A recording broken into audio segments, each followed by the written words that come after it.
Lectura espiritual, retiro mensual, mes de abril del 2021. Ven Espíritu Santo, llena los corazones de tus fieles y enciende en ellos el fuego de tu amor. Envía tu Espíritu y serán creados, y renovarás la faz de la tierra.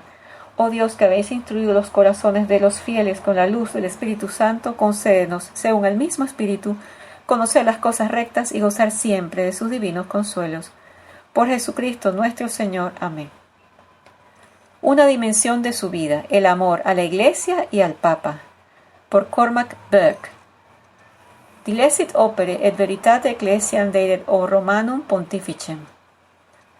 Estas palabras que Monseñor Escrivá de Balaguer hizo colocar junto a una reliquia de Santa Catalina de Siena, bien se le podrían aplicar a él mismo.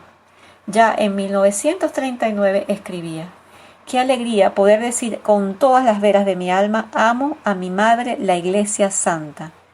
Gracias, Dios mío, por el amor al Papa que has puesto en mi corazón». Esa alegría y ese amor bien cuajados en obras de servicio fueron intensificándose a lo largo de toda su vida sacerdotal. Si buscamos las raíces de un amor como el suyo, tan intenso y tan entregado, las encontraremos en su certera comprensión teológica del misterio del papado y de la Iglesia. El Papa para él era el vicecristo. Más aún, en frase de la misma Santa Catalina, que solía repetir, era il dolce Cristo in terra. Y la Iglesia. En una de sus homilías escribe: la Iglesia es eso, Cristo presente entre nosotros, Dios que viene hacia la humanidad para salvarla. No es Cristo una figura que pasó, había escrito en Camino. No es un recuerdo que se pierde en la historia, vive. Y vive no solo en el cielo, vive con nosotros en la tierra. Dios sigue teniendo sus delicias entre los hijos de los hombres. Cristo vive en su Iglesia. Cristo permanece en su Iglesia, en sus sacramentos, en su liturgia, en su predicación, en toda su actividad. En todos los aspectos de la vida y en la actividad de la Iglesia, Monseñor Escrivá contemplaba la presencia de Cristo. Cristo que pasa, Cristo que permanece, Cristo que se nos acerca, que nos toca, nos cura, nos perdona, nos fortalece, nos alimenta, nos enseña. Descubrir a Cristo en la Iglesia. Toda su vida fue un canto de alabanza y de amor al gran designio de Dios al fundar su Iglesia, para perpetuar el carácter sacramental del plan de la redención. Así, en Es Cristo que pasa, afirma que la Iglesia es el sacramento universal de la presencia de Dios en el mundo. Su predicación tan cristocéntrica era un constante estimular a sus oyentes para que reconocieran a Cristo presente en la Iglesia y para que acudieran a Él. En la Iglesia descubrimos a Cristo, que es el amor de nuestros amores, y hemos de desear para todos esa vocación, ese gozo íntimo que nos embriaga el alma, la dulzura clara del corazón misericordioso de Jesús. El Dios que se nos entrega en la encarnación sigue entregándose en la Iglesia. La encarnación se hace actual para cada alma en y a través de la Iglesia. Con palabras de Pío XII en la encíclica Mystici Corporis, recogidas y comentadas por el Pablo VI. Es necesario habituarse a reconocer en la Iglesia al mismo Cristo. En efecto, es Cristo quien vive en su Iglesia, quien por medio de la Iglesia enseña, gobierna y comunica la santidad. Para Monseñor Escrivá de Balaguer, era inconcebible que un cristiano no amase a la Iglesia. Sería no amar a Cristo. Evidentemente sabía que si muchos cristianos no aman a Cristo como deberían, tantas veces es porque desconocen su verdadero rostro amable. Ese Cristo que tú ves no es Jesús. Será, en todo caso, la triste imagen que puedan formar tus ojos turbios. Purifícate, clarifica tu mirada con la humildad y la penitencia. Luego, no te faltarán las limpias luces del amor, y tendrás una visión perfecta. Tu imagen será realmente la suya, Él. Y si muchos cristianos no aman a la Iglesia, será por la idéntica razón, por poseer una imagen pobre de lo que es la esposa de Cristo y su cuerpo místico. El gran afán de su vida era ayudarles a clarificar su mirada, para que con las limpias luces del amor tuvieran una visión perfecta y su imagen de la Iglesia fuese realmente la de Cristo. La Iglesia una. Meditaba y hacía meditar las notas de la Iglesia de Cristo. Me explico esa pausa tuya cuando rezas, saboreando. Creo en la Iglesia, una, santa, católica y apostólica. Gozaba al contemplar el origen apostólico y la continuidad de la Iglesia. No toleraba modos de hablar partidistas o superficiales que tendían a oscurecer la unidad esencial de la Iglesia. No se puede hablar de una Iglesia jurídica y de otra carismática, afirmaba, ya que la Iglesia de Cristo es jurídica y carismática a la vez. Cuando alguien contrastaba la Iglesia preconciliar y la postconciliar, subrayaba la esencial unidad, añadiendo que estamos en época postconciliar más o menos desde el año 50, año del Concilio de Jerusalén. Ni conservadores ni progresistas, solo progresamos si vivimos y comunicamos lo que hemos conservado, la fe de siempre. Divisus est Christum, parecía preguntar con San Pablo. Rechazaba toda crítica negativa contra cualquier persona o institución de la Iglesia.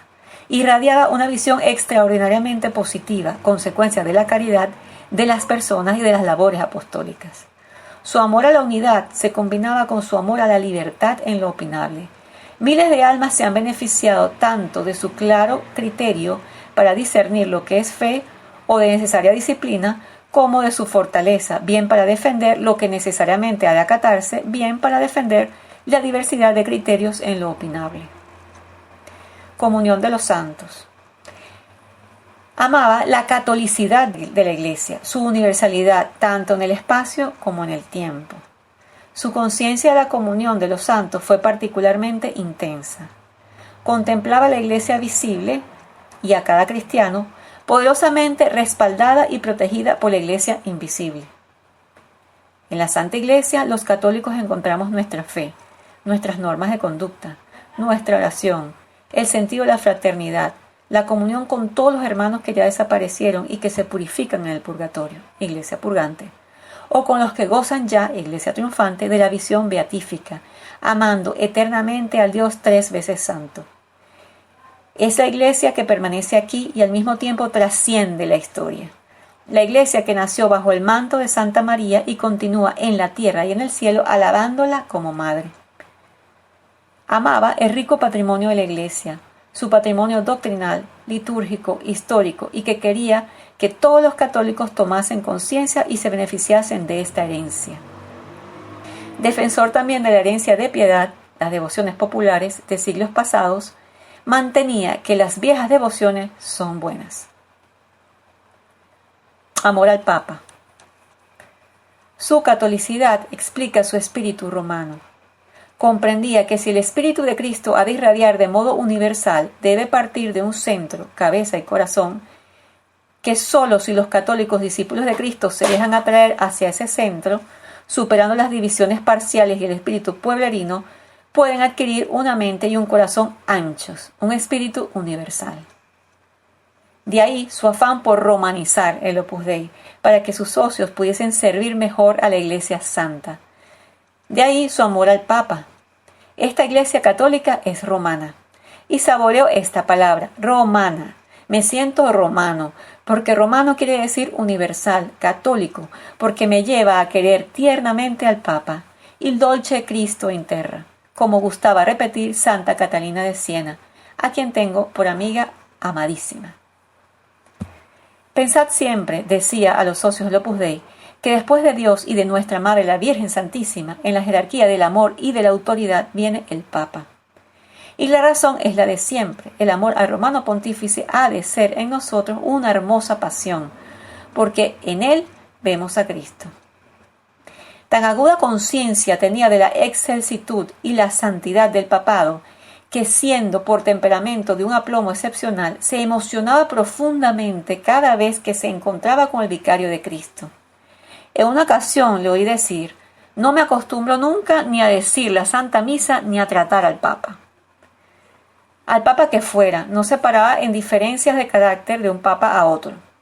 Ya al comienzo de los cónclaves que siguieron a la muerte de Pío XII en 1958 y de Juan XXIII en 1963, decía a los que convivían con él en Roma: «Sabéis, hijos míos, el amor que tenemos al Papa. Después de Jesús y de María, el Papa, quien quiera que sea. Al pontífice romano que va a venir ya le queremos. Estamos decididos a servirle con toda el alma. No le importaba la persona, pero a la vez comprendía el ingente peso que representaba el pontificado. Con gran delicadeza y cariño filiales procuraba aligerar esa carga en cuanto podía. En 1965, cuando Pablo VI iba a inaugurar el Centro Elis, dirigido por socios del Opus Dei en el barrio Tiburtino de Roma, pidió a los que preparaban todo para la visita papal: que no os preocupe más que el deseo de dar una gran alegría al Santo Padre, que por la situación del mundo no tiene tantos motivos para alegrarse como quisiéramos. Santidad de la Iglesia.